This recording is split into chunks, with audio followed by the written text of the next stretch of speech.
జిల్లా చేగుంట పట్టణ కేంద్రంలోని గాంధీ చౌరస్తా వద్ద నిర్వహించిన కార్యక్రమంలో మెదక్ జిల్లా వికలాంగుల పోరాట సమితి కోశాధికారి బాలయ్య మాట్లాడుతూ సోమవారం నాడు మెదక్ జిల్లాలోని బాలాజీ గార్డెన్లో వికలాంగుల జిల్లా సన్నాహక సభ నిర్వహించడం జరుగుతుందని తెలపడం జరిగింది. ఎంఆర్పీఎస్ అధ్యక్షుడు పద్మశ్రీ గ్రహీత మందకృష్ణ మాదిగ వికలాంగులకు ఎన్నో విధాలుగా ప్రభుత్వ పరంగా వచ్చే సౌలభ్యాల గురించి పోరాటం చేస్తూ ఉన్నాడని, అందులో భాగంగా కాంగ్రెస్ ప్రభుత్వం వచ్చి 18 నెలలు అయిపోతుంది, కానీ ఇప్పటి వరకు వారు ఇచ్చిన మాట నిలబెట్టుకోలేదని, వికలాంగులకు 4,000 రూపాయల నుండి 6,000 రూపాయల పెన్షన్ ఇస్తామన్నారు. బీడీ కార్మికులకు, వృద్ధులకు, వితంతువులకు 2,000 రూపాయల నుండి 4,000 రూపాయలు ఇస్తామన్నారు, కానీ ఇప్పటి వరకు నెరవేర్చలేదని, అందువలన రేపు అనగా 28 సోమవారం నాడు మెదక్ జిల్లాలోని సాయి బాలాజీ ఫంక్షన్ హాల్లో వికలాంగుల సన్నాహక సభ నిర్వహించడం జరుగుతుందని, చేగుంట మండలంలోని అన్ని గ్రామాల్లో ఉన్న వికలాంగులు, వితంతువులు, బీడీ కార్యక్రమాలు అందరూ తప్పనిసరిగా సభకు రావాలని పిలుపునివ్వడం జరిగింది. ఈ కార్యక్రమంలో ఎంఆర్పీఎస్ నాయకులు, వివిధ గ్రామాల వికలాంగులు, వితంతువులు, బీడీ కార్యక్రమంలో పాల్గొనడం జరిగింది.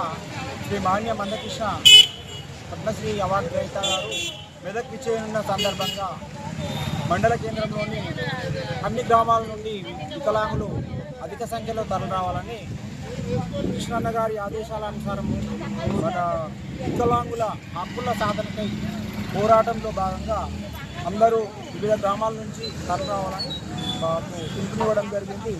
అందుకోసం ఈరోజు టైం ఎక్కువ లేదు కాబట్టి రేపే ఉన్నది. అందరూ దయచేసి ఖచ్చితంగా ఎవరి వారి ఛార్జీలు అంటే మనకు ట్రావెల్స్ ఎవరు మనకి ఇవ్వలేదు కాబట్టి మనమే వికలాంగులు అందరినీ పిలిపించి మెదక్లో ఉన్న సాయి బాలాజీ గార్డెన్లో మీటింగ్ పెట్టడం జరుగుతుంది.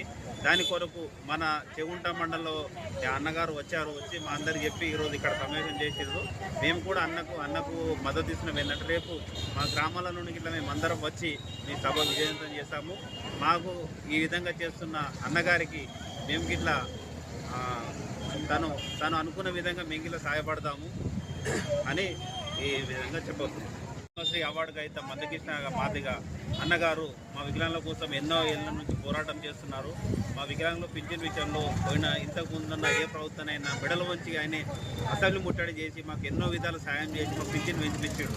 ఈసారి అన్నగారు ఏంటంటే వికలాంగులకు ఇట్లా ఈసారికి ఇట్లా ఎందుకు పెంచడం లేదు, ప్రభుత్వం ఇంత నిర్లక్ష్యం ఎందుకు వహిస్తుందనే ఉద్దేశం మీద రేపు